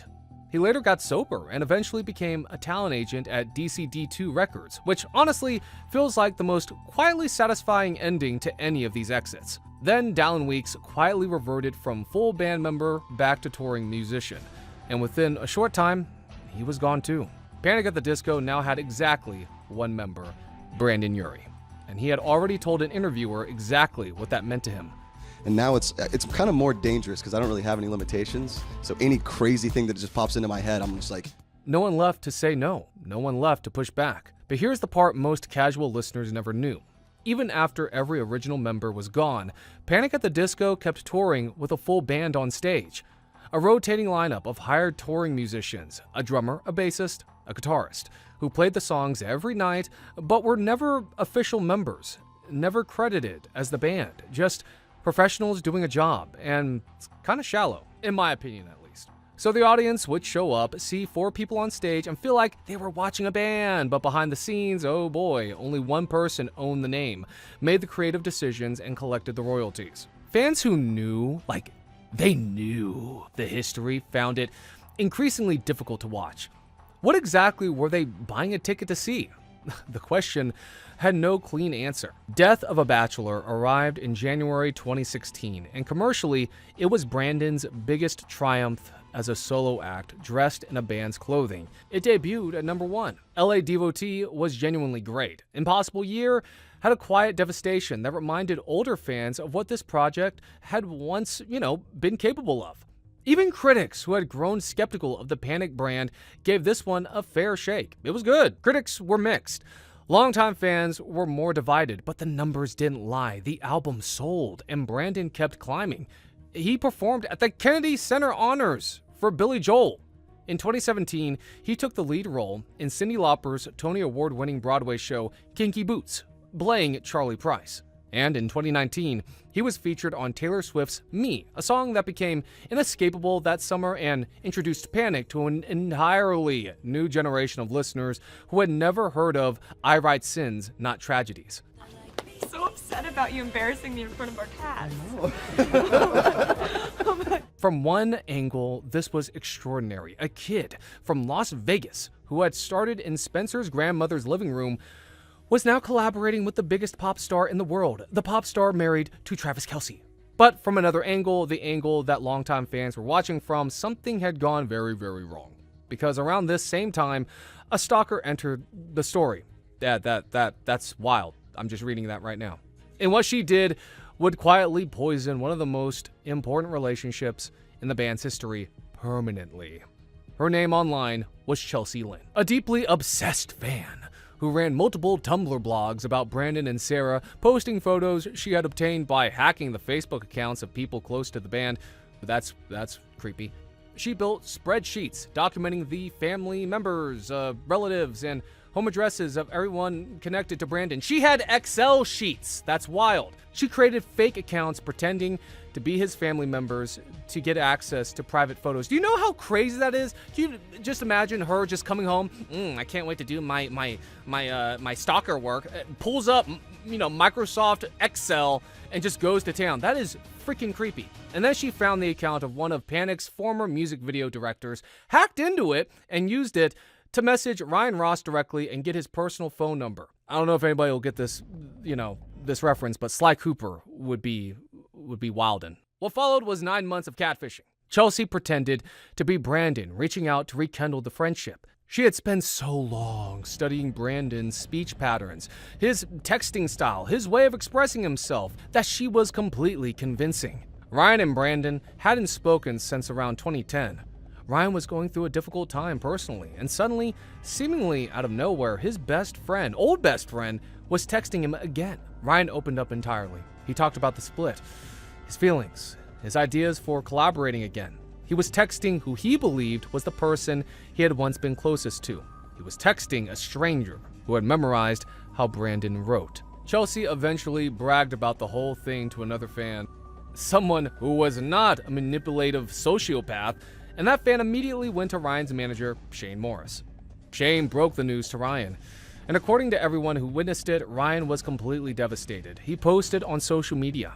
His behavior in the months that followed showed someone genuinely unraveling from the betrayal.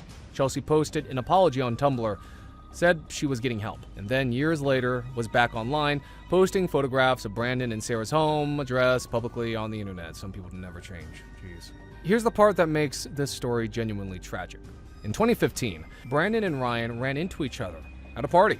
Brandon texted him afterward, trying to reach out, trying to close the gap that had, been growing since 2009, but Ryan never responded. Has Ryan got back to you? No. I mean, I've talked to him a couple times, but it's funny, we'll just bump into each other. Last time I saw him actually was Halloween. That was that same time. But he was wearing this gremlin costume. I didn't recognize him at first. I was like, is that him? Yeah, that's him. I'm working on it, man. I gotta get my manager on it, send a couple, emails or something. I don't know. I gotta sweet talk. Because by then, the catfish had done something irreversible. It had made Ryan question whether he even knew who Brandon really was. If a stranger could fool him so completely for 9 months, what did any of his memories of their friendship actually mean? The foundation of trust was gone, and without that, there was nothing to rebuild on. Whatever chance existed for a real reunion, the kind that could have put Ryan Ross back on a Panic stage and given fans something real, was poisoned before it ever got started. And then, in June 2018, Pray for the Wicked arrived, and on it was a song called High Hopes. Shooting for the stars when I couldn't make a killing. Didn't have a time, but I always had a vision. Always had high hopes. High Hopes is a perfectly competent, extremely polished piece of commercial pop music. It is also, so smooth and so inoffensive that it eventually became the official campaign anthem of the 2020 presidential run.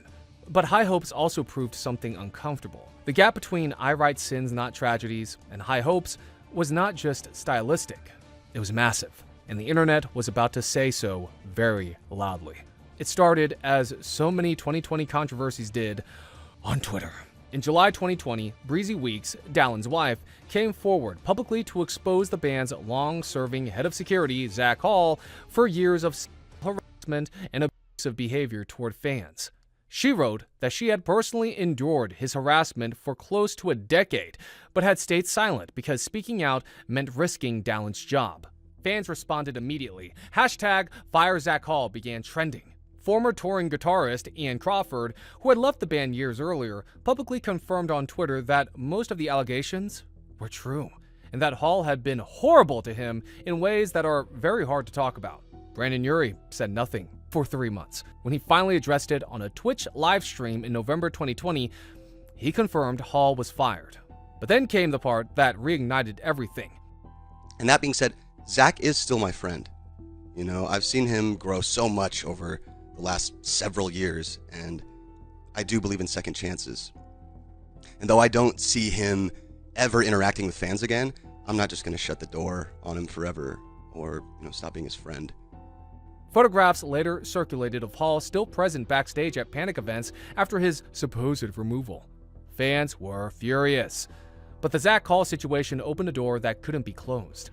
By August 13th, 2020, the hashtag Brandon Urie Speak Up was trending on Twitter.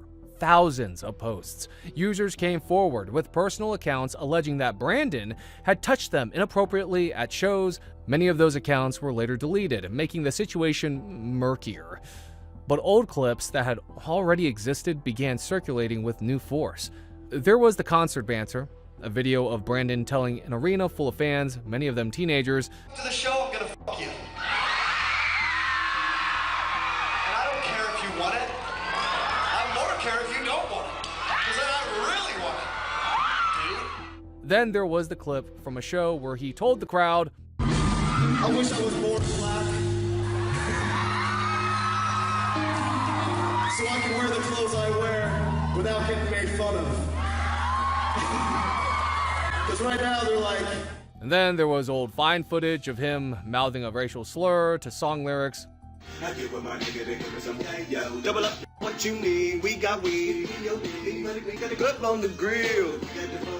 You know what's up, of the mother, we chills for real. There was the transphobic slur in an interview, which he apologized for in a video. Using a transphobic slur, even though I wasn't saying it, I was quoting somebody else that had said this to me. Literally, somebody had said this transphobic slur to me during an interview, and obviously the interview never came out because their people probably said the same thing. Like, that's not a very good word to say. So right now, I'm just gonna say it. I am so deeply sorry. I felt sick to my stomach when I realized how hurtful that word is, and my ignorance is no excuse. There's just no excuse, and I'm sorry. The emo community that had built its identity around this band was splintering in real life. Some fans held firm. Others blocked Brandon entirely. And then there were the ones who said out loud what many had thought for years, that the real Panic at the Disco had died in 2009 when Ryan Ross walked out, and everything since had just been borrowed time. Brandon went quiet, very quiet. And when he came back, he released Viva Las Vengeance in August 2022. The title track was actually something. The most rock-influenced, retro-feeling thing he'd done in years. But the rest of the album was almost universally panned. Critics were harsh, man. Longtime fans were harsher. And the touring that followed revealed a problem that had been building for years. Brandon's voice was in serious trouble. Years of pushing his range beyond its natural limits, hitting unnecessary high notes at every show, performing relentlessly without rest, had started to cause real damage. The consensus was consistent. He was straining his vocal cords to the point of injury, and in some performances, the voice that had made him famous was completely unrecognizable. For the fans who had grown up listening to that voice do things that seemed physically impossible, it was genuinely heartbreaking to watch. The album flopped. The tour ended, and on January 24th, 2023, Brandon posted on Instagram, "Well, it's been a hell of a journey. Growing up in Vegas, I could have never imagined where this life would take me. Sarah and I are expecting a baby very soon. I'm going to bring this chapter of my life to an end and put my focus and energy on my family. And with that, Panic at the Disco will be no more." Here's the strange thing about the end of Panic at the Disco. For most longtime fans, it didn't feel like a loss. It felt like relief, because the band had already been gone for years.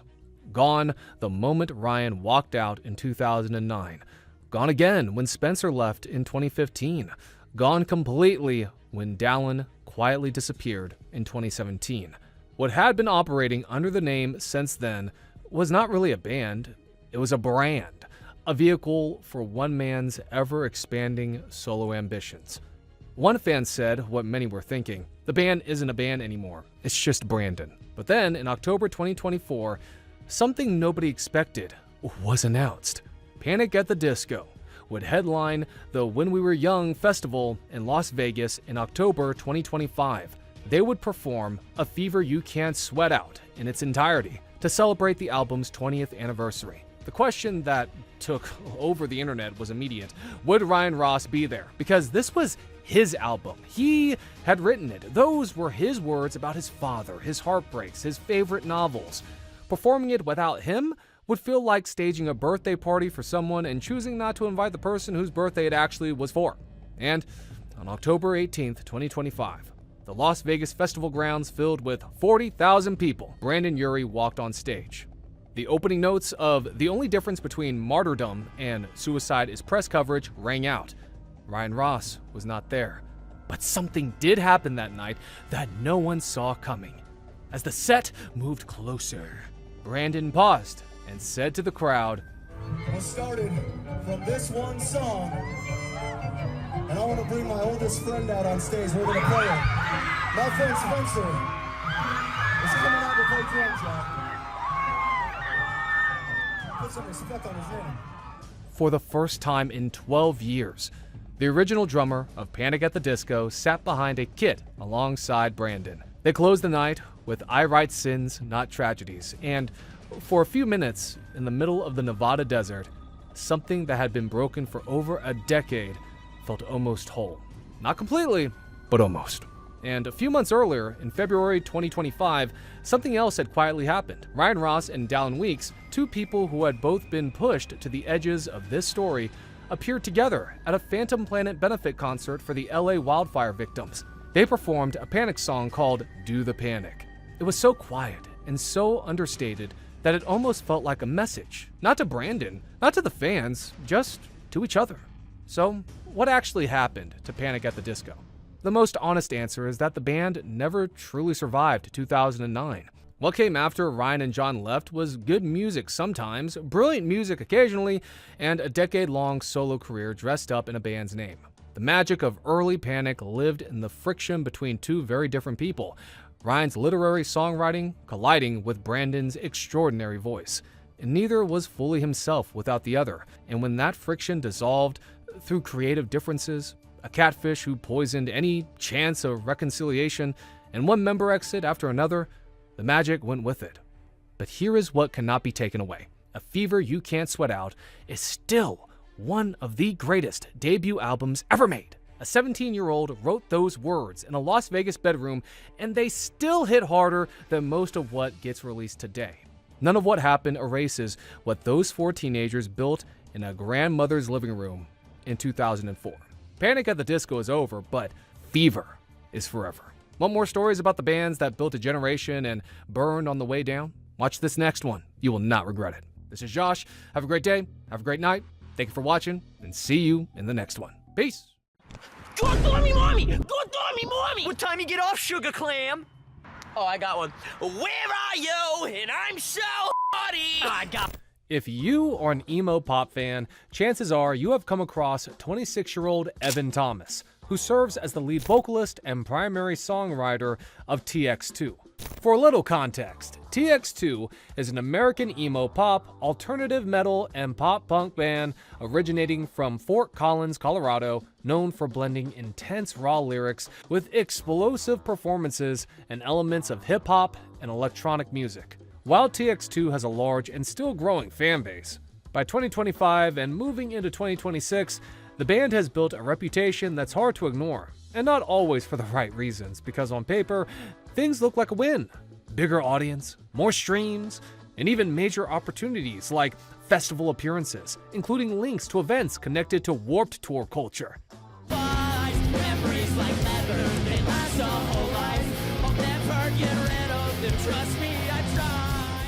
However, the backlash around him has only gotten louder And it's not just random hate, because a lot of critics in the alternative and emo scene now describe him as toxic, not just because of his music, but because of how he reacts to criticism, since instead of stepping back or addressing concerns, he often leans into it.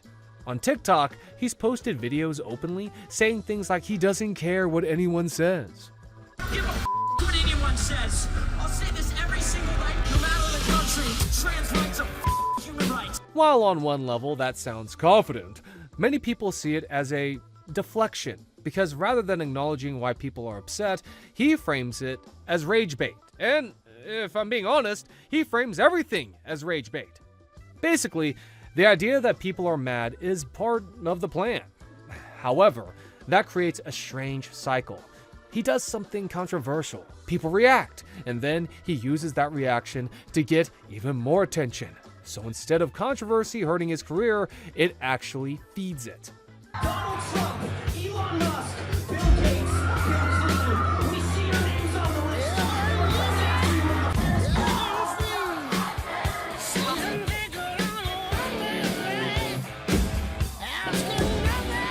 He's just embarrassing to watch. No actual talent, hollow lyrics, annoying AF, you know what that means, voice.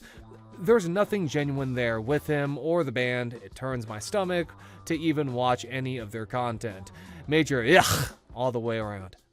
Now this is where the criticism really hits hard, because while he keeps growing in popularity, a lot of people feel like there's no real accountability, no apologies, no clear moments of reflection, no sign of change. And while artists are allowed to evolve and learn from mistakes, in TX2's case, specifically Evan, critics argue that growth isn't happening, at least not publicly, and instead, the same patterns repeat. More edgy content, which brings more reactions, resulting in more viral moments built on people being upset or triggered. Unfortunately, that leaves a bad taste for a lot of listeners, especially in a genre like emo and punk, where honesty and accountability actually matter, because fans in those spaces don't just care about the music, they care about the person behind it. But because from early on, Evan's content leaned into being loud, edgy, and hard to ignore, some just see him as that, a rage bait guy trying too hard. His entire business model is to generate engagement through hate watching his shit. Could be just too edgy or too wake. May just be baiting for hate. But instead of slowing down, he kept posting things that would get people talking, whether they liked it or not. Damn, you fine as hell. Hey, yo, think I can get your... Are you serious, my brother? And because in the TikTok era, outrage spreads faster than almost anything else, a calm, well-made song might get a few shares. But something that makes people angry? Oh boy, that spreads fast. However, that also means the attention you get isn't always positive. He is a shitty person. Like, this one girl was criticizing a few emo bands and musicians, and he just so happened to be one. He wrote a whole song telling her to take her own life. He's always like, ooh, you can't dislike my stuff because I'm so depressed, trauma dumps, ooh, woo, love me. He's annoying and mean, basically, and uses his trauma to try to make you feel bad about having valid criticisms. He also changes the reason he wrote songs to whatever is convenient or in at the time. Like, somehow a song that was about unaliving one week is about addiction another and religious trauma another BS, but never at the same time. And that's exactly where TX2 sits, because some critics say he relies heavily on controversy to stay relevant, instead of letting the music speak for itself. They argue that the reactions around the music become the real engine behind his growth. But from his side, it often looks intentional, like he knows exactly what kind of response he's going to get. So every post, every lyric, every clip starts to feel like it's built to spark something. Now, to be fair, this method works because it brings views, engagement through comments, and it keeps his name in conversations. And fortunately, that kind of visibility can boost any artist quickly. Nevertheless, there's a downside that's hard to avoid, because the same strategy that brings attention also builds backlash. And once that backlash starts, it doesn't just disappear, because people remember. Who's the fag now?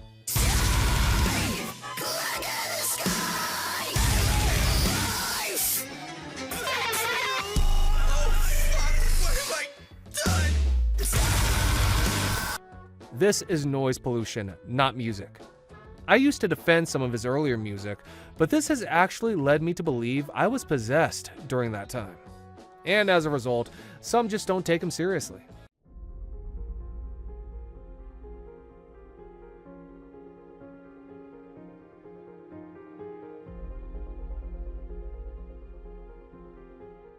The guy who sings the music is a poser. I'm pretty sure he goes against everything alt stands for, except for the music, and has told minors to end their life. If you listen to him, you're a poser who not only likes listening to music that gives millennials that never experienced an emo phase the impression that all emos/alternatives cut themselves, but you also support a guy who enjoys telling 15-year-olds to end their lives. His music sucks, IMO. But there's so much more as to why me and very many other people hate them. That might sound like just another hater, but in Evan's case, it's become a core part of his reputation. Across comment sections, reaction videos, and fan discussions, he's often labeled as cringe or someone who's trying way too hard to fit into a certain image. And the word cringe comes up a lot. Nobody who makes good music would need to market it by being as cringe as humanly possible on the internet. I'm convinced all his fans are under the age of 14, if not physically, mentally. And as people point to his musical delivery, the way he presents himself in videos, and even how he promotes his songs, it starts affecting how people see him as an artist, with some of his critics accusing him of being a poser. I think he's just not good. He is a poser. He just has a feel to him that is annoying and cringe. Like he acts like he is an icon, even though he really isn't. I don't know if this is just me, but I need people's opinion on it. He's a poser through and through. I remember when Instagram served me a promoted video of his years ago.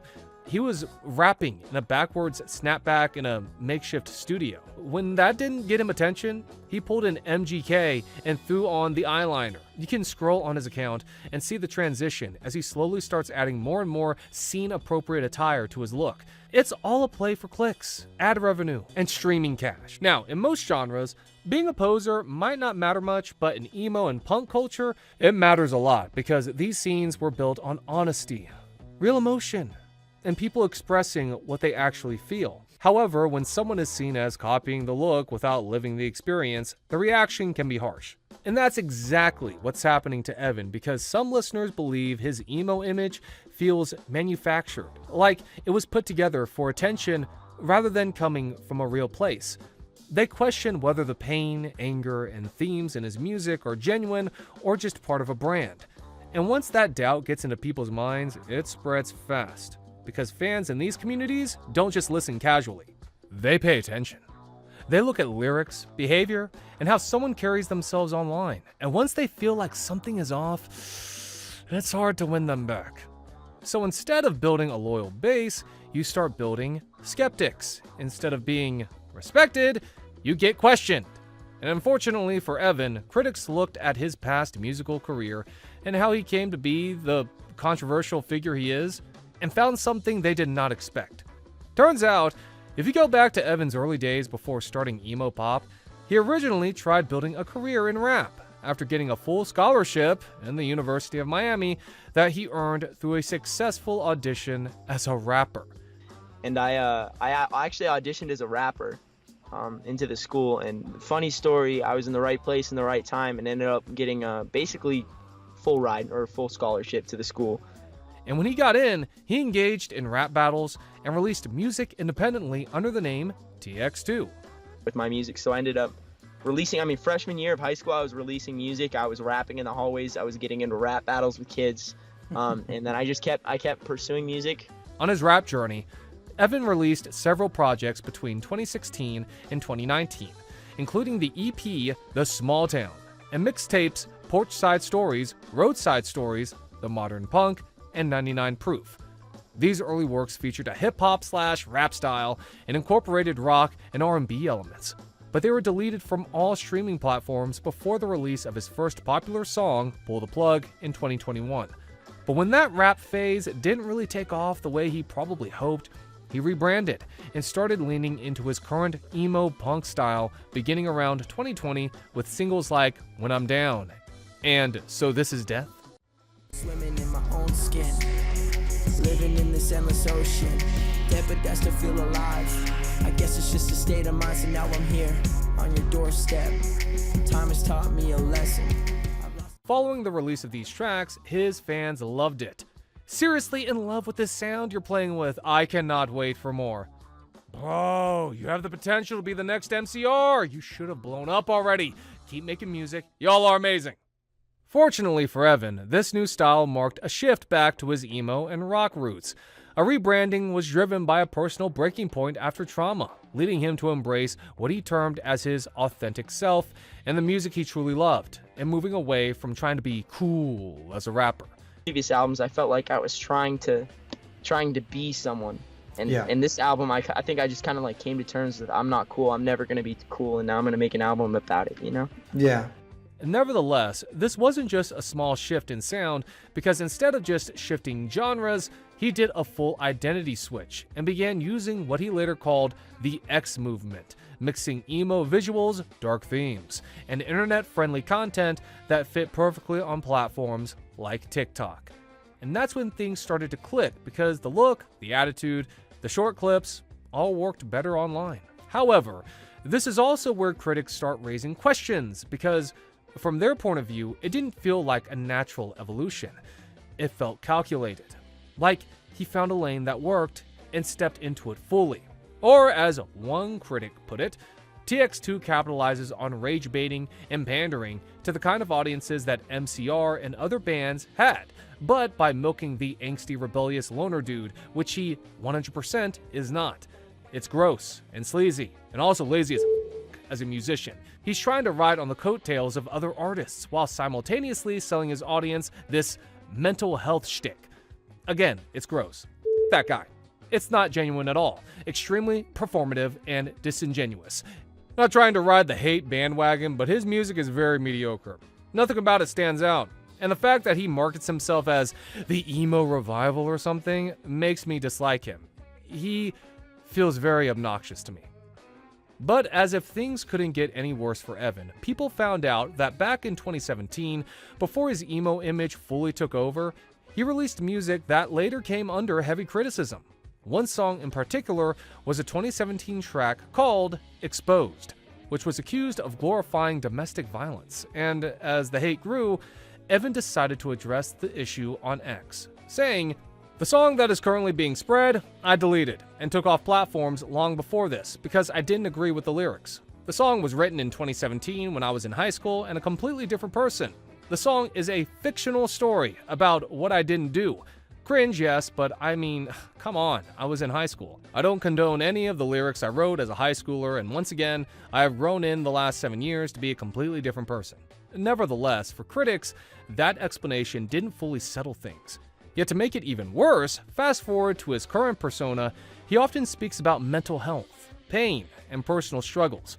But while talking about mental health is important, and many artists use their platform to help others, critics still point at his past lyrics that were accused of romanticizing serious issues like abuse and even self-harm.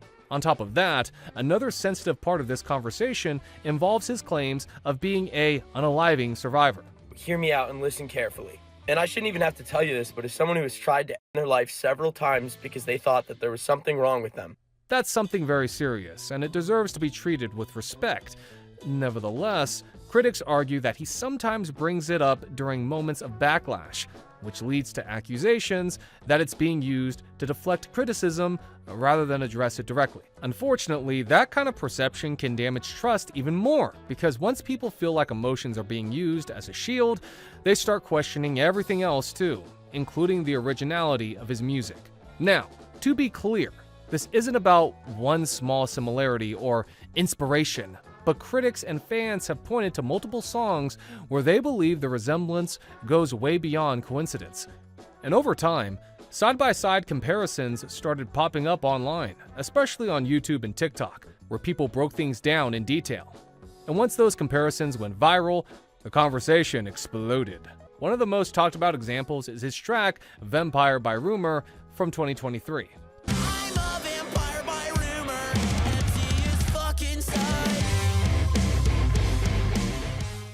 Many listeners quickly noticed how similar it sounded to Pretty Handsome Awkward by The Used.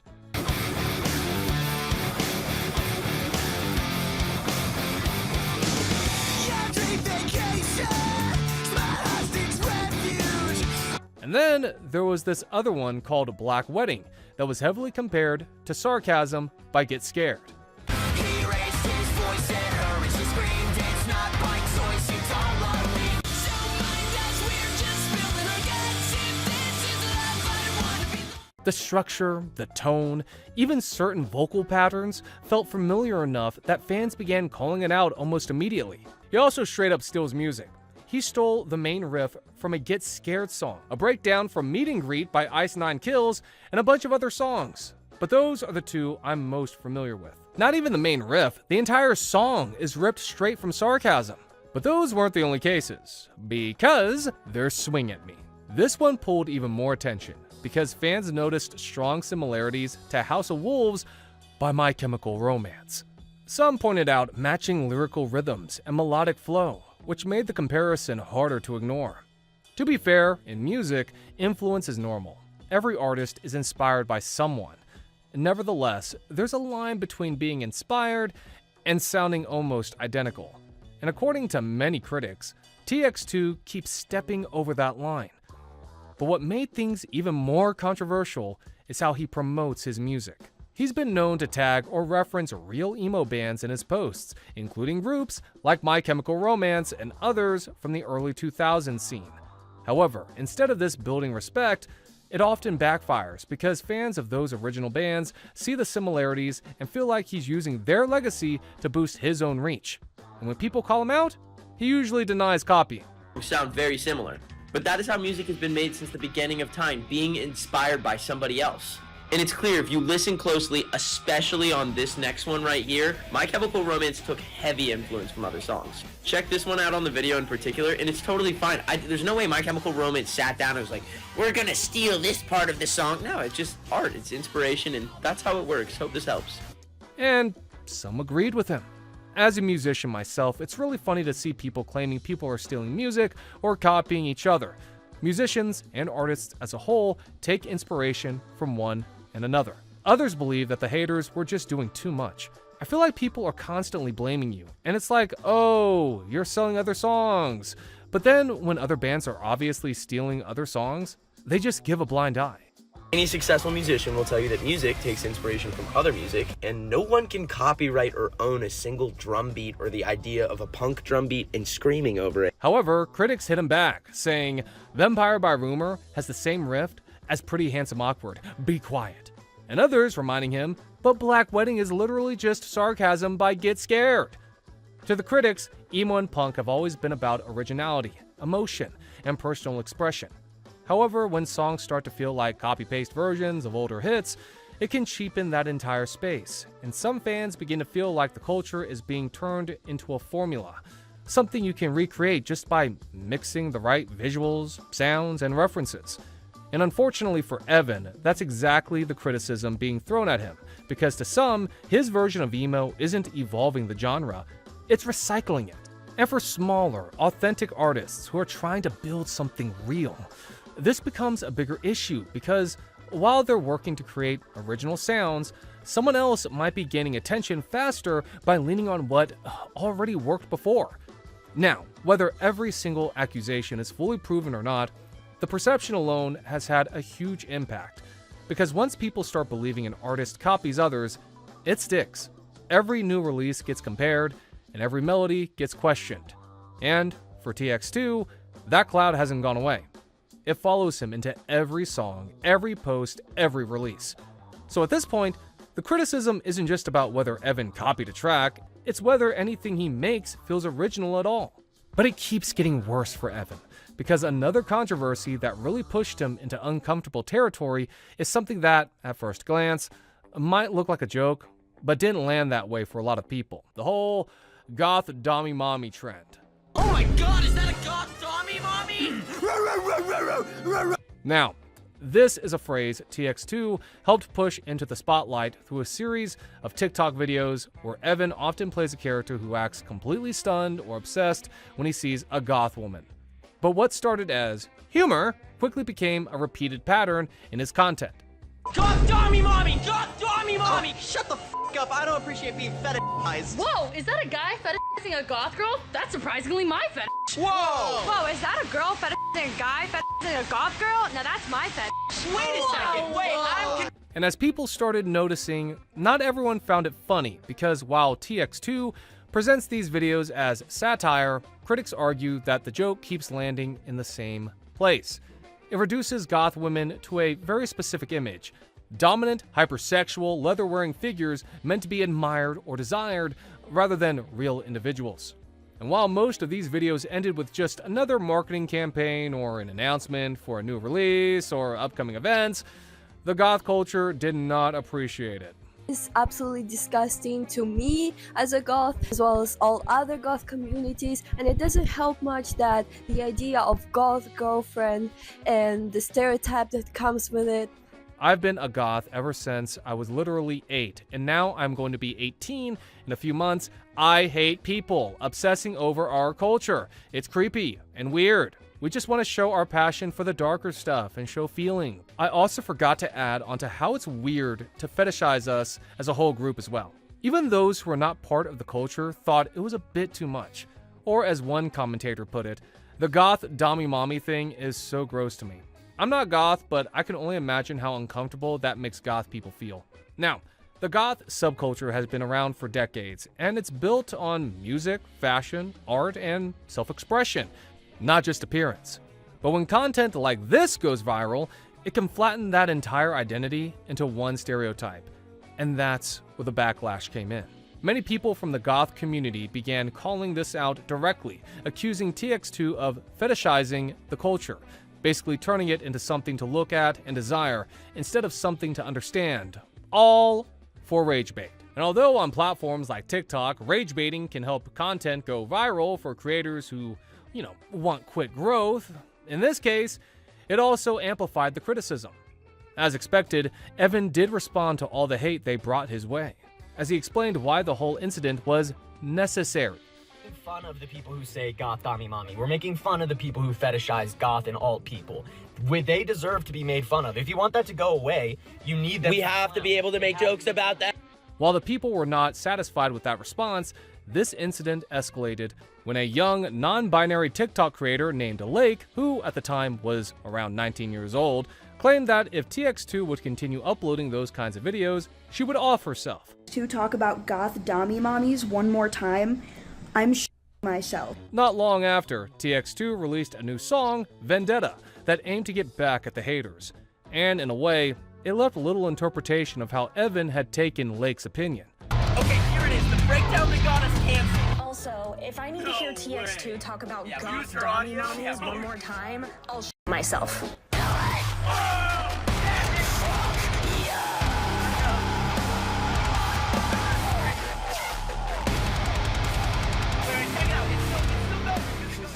And this incident became one of the most serious and widely criticized situations involving TX2, because for many people, he crossed a line that shouldn't be crossed. But how did he find himself here in the first place?